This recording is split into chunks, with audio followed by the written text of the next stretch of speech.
마태복음 22장 15절에서 22절. 본문과 주제 소개. 마태복음 22장 15절에서 22절은 바리새인들과 헤롯 당원들이 예수님을 함정에 빠뜨리기 위해 세금 문제를 질문하는 장면입니다. 가이사에게 세금을 바치는 것이 옳습니까? 라는 질문은 단순한 정치적 질문이 아니라 예수님을 고발하려는 의도가 담긴 질문이었습니다. 그러나 예수님은 놀라운 지혜로 그들의 악한 의도를 드러내시며 하나님과 세상 권세에 대한 올바른 태도를 가르치십니다. 이 본문의 핵심 주제는 하나님의 것은 하나님께, 세상의 것은 세상에 드리는 삶입니다. 본문 배경과 핵심 메시지. 당시 유대인들은 로마의 지배 아래 있었고 황제에게 세금을 내는 문제는 매우 민감한 정치 종교적 문제였습니다. 세금을 내라고 하면 유대 민족의 정서를 배신한 것으로 보일 수 있었습니다. 세금을 내지 말라고 하면 로마 정부에 반역하는 자로 고발될 수 있었습니다. 바리새인들과 헤롯 당원들은 바로 이 딜레마를 이용해 예수님을 넘어뜨리려 했습니다. 그러나 예수님은 데나리온 동전에 새겨진 가이사의 형상을 보여주며 이렇게 말씀하셨습니다. 가이사의 것은 가이사에게, 하나님의 것은 하나님께 바치라. 예수님의 대답은 단순히 세금 문제를 해결한 것이 아니라 인간 존재의 근본적인 정체성을 드러냅니다.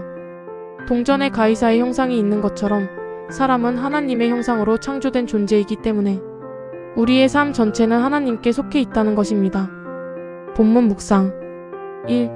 위선적인 질문과 드러난 마음. 바리새인들은 먼저 예수님을 칭찬하는 말로 접근합니다. 선생님은 참되시고 하나님의 도를 참되게 가르치십니다. 하지만 이것은 진심이 아니라 함정을 위한 아첨이었습니다. 겉으로는 공손하지만 속마음은 예수님을 넘어뜨리려는 악한 의도였습니다.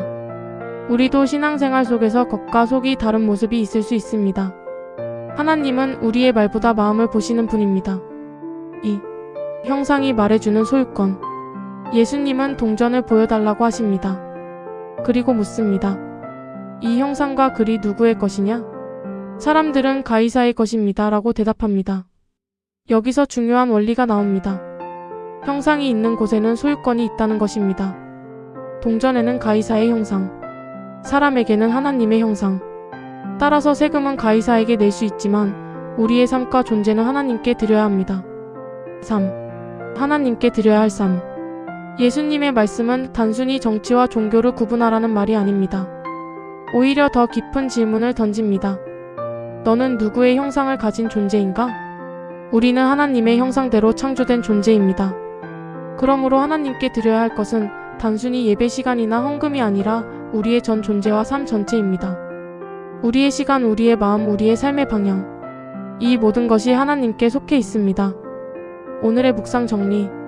예수님은 바리새인들의 함정을 지혜롭게 넘어가셨을 뿐 아니라 인간 존재의 본질을 드러내셨습니다.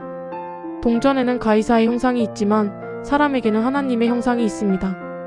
그러므로 우리는 세상 속에서 살아가며 사회적 책임을 감당해야 하지만 동시에 우리의 삶의 주인은 하나님이심을 잊지 말아야 합니다. 결국 신앙은 단순한 종교 행위가 아니라 나는 누구에게 속한 사람인가? 라는 질문에 대한 삶의 대답입니다. 오늘의 결단. 나는 하나님의 형상대로 창조된 사람이다. 그러므로 나의 삶의 중심을 하나님께 드리며 세상 속에서도 하나님의 사람답게 살아가겠다. 묵상 질문. 1. 바리새인들과 헤롯 당원들이 예수님께 세금 문제를 질문한 의도는 무엇이었습니까? 2. 가이사의 것은 가이사에게, 하나님의 것은 하나님께라는 말씀은 오늘 우리의 삶에 어떤 의미가 있습니까? 3. 내가 하나님께 드려야 할 삶의 영역 중 아직 하나님께 온전히 드리지 못한 부분은 무엇입니까? 구독과 좋아요를 눌러주시면 더 많은 분들과 이 묵상을 공유할 수 있습니다. 감사합니다.